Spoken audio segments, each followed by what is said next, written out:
The left side of Tina Turner's face was swollen like a monster when she made the decision that would save her life. In 1976, after Ike Turner repeatedly punched her during the ride from Dallas Airport to their hotel. But what happened in that hotel room isn't the real story. What I discovered about Anna Mae Bullock's transformation into Tina Turner reveals a pattern of survival that began decades before anyone knew her name. Anna Mae Bullock was born November 26, 1939, in Brownsville, Tennessee, the youngest daughter of Floyd Richard Bullock and Zelma Priscilla Curry. The family lived in the rural, unincorporated community of Nutbush, Tennessee, where her father worked as an overseer of sharecroppers at Poindexter Farm. Most people know Tina Turner as the woman who survived Ike's abuse. But what they don't know is that she was picking cotton with her family from an early age, her small hands learning the rhythm of survival long before she ever touched a microphone. As a child of sharecroppers, Turner harbored a dream of leaving the poverty of rural West Tennessee. Young Anna Mae attended Flag Grove School, an all-black, one-room schoolhouse in Nutbush, the same schoolhouse that's now a museum dedicated to her legacy. But even in that one-room school, Anna Mae was different. While other children accepted their circumstances, she stared out those windows planning her escape. The question wasn't if she'd leave Nutbush, it was how far her voice would carry her. Her early life was marked by instability and family separations, eventually leading her to St. Louis, where she discovered her musical talent. Anna Mae moved to St. Louis as a teenager, looking for a way out of picking cotton for the rest of her life. Nutbush and other areas north of Memphis had become a mecca for the local and traveling gospel, classic blues, country blues, and jazz musicians. Music was in the soil where she grew up, but it took leaving Tennessee for her to realize the power of her own voice. In St. Louis, something extraordinary happened. The shy girl from Nutbush discovered she could command a room. Her voice didn't just fill space, it claimed it.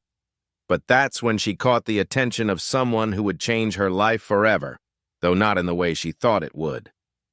As a teenager, Anna Mae frequented the Club Manhattan in East St. Louis to watch Ike Turner and his Kings of Rhythm perform. She recalled that she almost went into a trance the first time she saw Turner perform.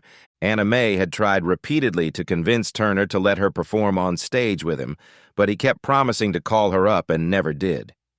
One night in 1956, during an intermission, she got hold of the microphone from Kings of Rhythm drummer and sang the B.B. King blues ballad, You Know I Love You.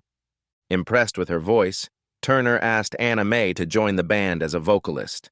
They released their first record together in 1958, with Tina credited as Little Ann on the single Box Top, alongside Ike Turner and fellow Kings of Rhythm vocalist Carlson Oliver.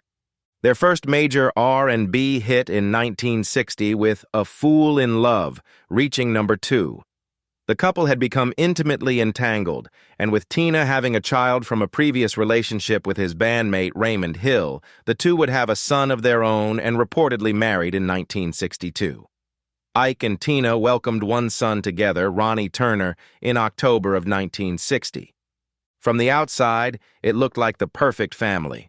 Ike was an established musician and producer, Tina was becoming a star, and they had 4 children to raise together. While everyone thought that the singer had a perfect life, Ike was something else. According to USA Today, Tina wrote in her memoir, My Love Story, their marriage was the starting point of deeper control and manipulation that would define their relationship for the next 16 years. She rose to fame as part of the Ike and Tina Turner Review. But behind the glittering performances lay a truth that would take decades to fully emerge. Tina has spoken openly about the abuse she experienced during her relationship with her ex-husband. Tina lived through regular physical and emotional abuse from Turner for years, sometimes forcing herself to sing and dance after being battered. The transformation from Anna Mae Bullock to Tina Turner wasn't artistic evolution. It was a systematic erasure of everything she'd been before. Ike chose her stage name, her clothes, her songs, and even how she moved on stage. Every aspect of Tina Turner was his creation, his property. In her 2018 memoir, My Love Story, Tina Turner, She reflected on her relationship with Ike, saying, "We were away from the house more than doing any actual love-making." The touring schedule that looked glamorous from the outside was her prison on wheels. Tina Turner was becoming the most famous woman in rock and roll, but Anna Mae Bullock was disappearing entirely.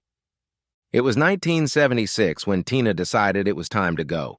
The couple had been married 16 years. Tina was 37 years old at the time. The decision that would define the rest of her life came during what seemed like just another violent episode in their marriage. The breaking point came during a car ride when she and Ike were headed to a hotel. Ike had beaten her the entire way from the airport to the hotel, Tina recalled. By the time we got to the hotel, the left side of my face was swollen like a monster's. At the hotel, Tina said, I massaged him and cooed, "Can I order you any food, dear?" Playing the dutiful wife while planning her escape. She looked at a sleeping Ike and thought, "You just beat me for the last time." She walked out of that hotel room with nothing but 36 cents and a gas station credit card, leaving behind everything that had made her famous. After she left Ike Turner in 1976, Tina faced severe financial hardship. She was deeply in debt and had no access to royalties from her work with Ike due to the way their contracts were structured. She performed in small clubs, Las Vegas cabaret shows, appearances on TV variety shows, and touring smaller venues to support herself, while Ike controlled the rights to their biggest hits. The woman who had filled stadiums was starting over from scratch. The music industry that had celebrated her as one half of Ike and Tina Turner suddenly didn't know what to do with Tina Turner alone. Record executives were reluctant to bet on a 37-year-old woman trying to rebuild her career. For 8 years, Tina Turner existed in a strange limbo between fame and obscurity. She was still recognizable, still talented, but the industry had written her off as yesterday's news. Most artists would have given up. But Anna Mae Bullock hadn't survived sharecropping, an abusive marriage, and professional exile to quit now. It was Rod Stewart who was particularly impressed with Tina Turner's new rock and blues style by the early 1980s. He hired her to open his U.S. tour in 1981. This exposure reminded the music world of her incredible stage presence and vocal power. Her cover of Al Green's Let's Stay Together was her comeback single in late 1983, released by Capitol Records. The single charted at number 6 in the UK, one place higher than Al Green's original. The success was astonishing given how thoroughly the music industry prizes youth, particularly when it comes to female stars. At 44, Tina Turner was back. After the success with Let's Stay Together in 1983, Tina's new record company Capitol wanted a complete album. Private Dancer was released on May 29, 1984 by Capitol Records and was her first album released by the label. The unexpected scale of her success prompted Capitol to bankroll the album, resulting in Private Dancer, the record that would crown Tina Turner the queen of rock and roll. What's Love Got to Do with It was the first single to promote the album and topped the American charts while Tina was on tour with Lionel Richie. Private Dancer propelled Turner into becoming a viable solo star, as well as one of the most marketable crossover singers in the recording industry. Private Dancer produced 7 singles and became her best-selling album, making her globally famous. She won 3 Grammys, and her career took off. The album became a worldwide commercial success, earning multi-platinum certifications, and remains her best-selling album in North America to date. While her professional life soared, Tina was also rebuilding her personal life. She eventually went on to find love again and married music executive Erwin Bach, with whom she lived in Switzerland until her death. After decades of abuse and control, she had finally found a relationship built on respect and genuine love. Meanwhile, she continued to talk about her experience leaving her abusive marriage, becoming an inspiration for other survivors of domestic violence. Her willingness to speak openly about her trauma helped countless women find the courage to leave their own abusive situations.